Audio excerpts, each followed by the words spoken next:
Hello students, it's your IELTS tutor Jack and welcome to another episode of the IELTS Plus English podcast. Today's episode is festivals and traditions, and this is one I have been waiting for. It's topic 17, so I've been waiting a long time, but I love festivals and traditions and particularly Christmas. So that's what I'm going to talk about today. It's totally out of season, but I will be using Christmas a lot in my answers, and I'll give you a quick chat about Christmas before we start. But before we start, don't forget, check out www.jax-english.com. That's my website where you can get today's questions and vocabulary and expressions for free. Everything's free. And if you're in Korea, then you can go to Yongguk Yongo Jax English, which is a Naver cafe, and there's lots of things available for you there. So Christmas, this is what I'm focusing on today, because for me and my family, this is really important. It takes 3 days in total: Christmas Eve, Christmas Day, and Boxing Day. And it's where the family get together. We spend a lot of time together. Maybe some of the extended family come to our house. We exchange lots of gifts. I know this is important in IELTS, is the meaning of gift giving. And I think we're going to have a question about that today. And yeah, it is meaningful in our family. Obviously not the money side of it. It doesn't have to be an expensive gift. But just the act of exchanging things and doing something meaningful. Also, food is a big part, of course, you know me. Food is a big part of Christmas. The roast dinner, the different sort of traditional foods, dishes, things that we eat at Christmas. As you probably know, turkey is a big part of Christmas. And then finally, as I said, we have lots of customs. So there's these little actions through the 3 days that I really enjoy. We watch certain movies. We go for a Christmas walk. These are things that they seem small, but if we were to remove them from that 3-day period, it would be a shame. And that's Christmas for me. So what I want to know from you on YouTube or listening to the podcast, does this sound like your Christmas? Or do you have another festival that is similar? You know, it's multiple days and you're doing lots of things with the family. So let me know if you can, what is an important festival for you? Now, I've talked a lot, so I think the best thing to do is to get straight on. We'll do part one. What is the most important festival in your country? So I will answer with Christmas, because that is true in the UK.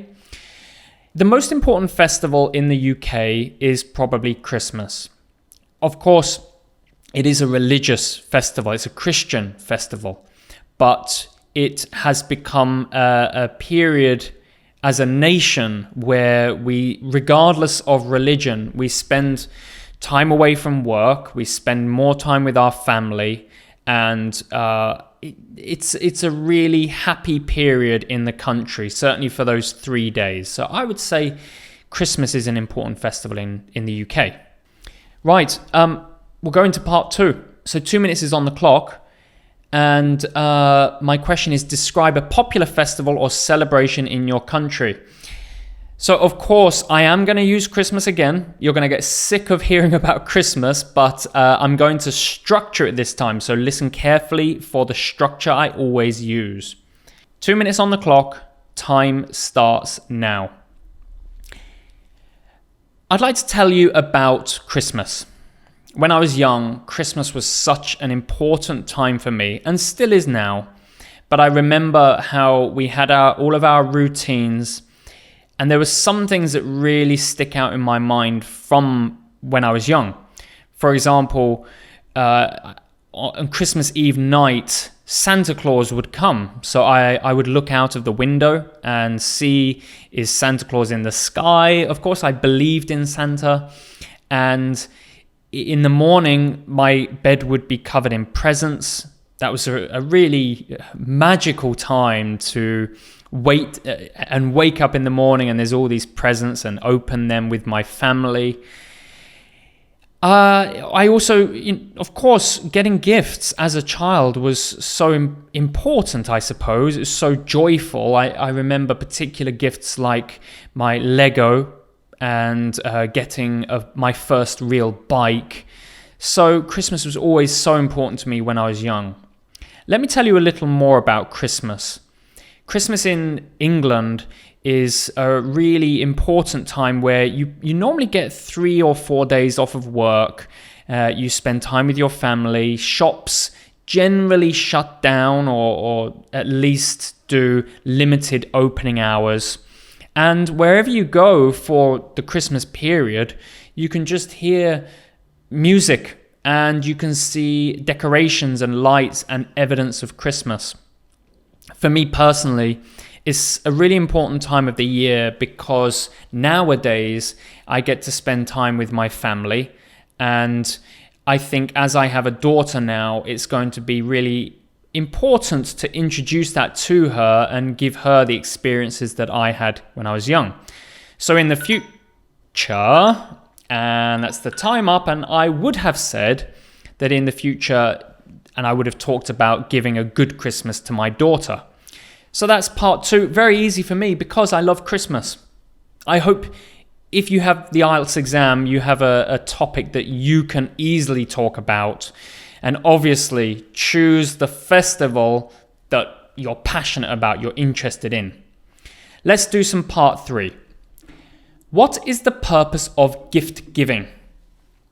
I think gift giving shows your appreciation for the people you love. I don't think the gifts need to be expensive, and I don't think you need to try to particularly impress the person with your gift. But the important thing is that the gift is meaningful. Sometimes it could be from something that person has said before, or perhaps the gift is something important for their lifestyle, something like that. And it just shows that you love that person. So yes, I would say that gift giving is important for showing your love and appreciation. Okay, just a little note there I think is worth mentioning. Just remember, with part 3, I always recommend that you give your direct answer, explanation, example, and then conclusion. There's those 4 elements. And when you give your explanation, I always tell my students, just go through your head, what, when, where, why, who. What, when, where, why, who, the 5 W's. And very often that will give you something you can elaborate on. For example, I said that gifts, the purpose of gifts is to show your appreciation. Well, in my head, I said, what? Well, what are the gifts? And then I gave detail on the types of gifts you can give. So that's just a little tip. If you're struggling to think of detail, try to train yourself to ask the questions and then answer what, when, where, why, who. You only need 1 or 2. Okay, let's do another part 3. Are any old traditions related to particular times of the year in your country disappearing? That's a really awkwardly asked question, but if you break it down, it makes sense. I think a lot, so I live in South Korea, and I think a lot of traditions and festivals are disappearing. I know, for example, things like Thanksgiving and the Korean New Year, people are not observing the different customs that have traditionally been there. So in Korea, for example, it's customary to let's talk about Thanksgiving. It's customary to make a very large meal as a family. That's reducing. There are so many rituals through the Thanksgiving day, like visiting the tomb of your ancestors. So these are really long-standing traditions that are changing, and we're losing them, which is a shame. And I think it's very important that we preserve these traditions. Okay, I'll be honest with you. I put a number of the vocabulary and expressions from today's handout in that answer because I realized I was so focused on Christmas, I wasn't using today's vocabulary and expressions. So you'll find I used about 4, 5, or 6 vocabulary expressions from today's sheet. Please study that. And I think we'll wrap up there. I've said a lot. I've talked a lot. I thought I would because I love Christmas so much. I hope you enjoyed today's episode. And as I said, go to my website, www.jax-english.com. And I'll be back next week with topic 18. We're getting close to halfway, and another great topic next week, food. So have a wonderful week. Study very hard, and I will see you soon. Bye-bye.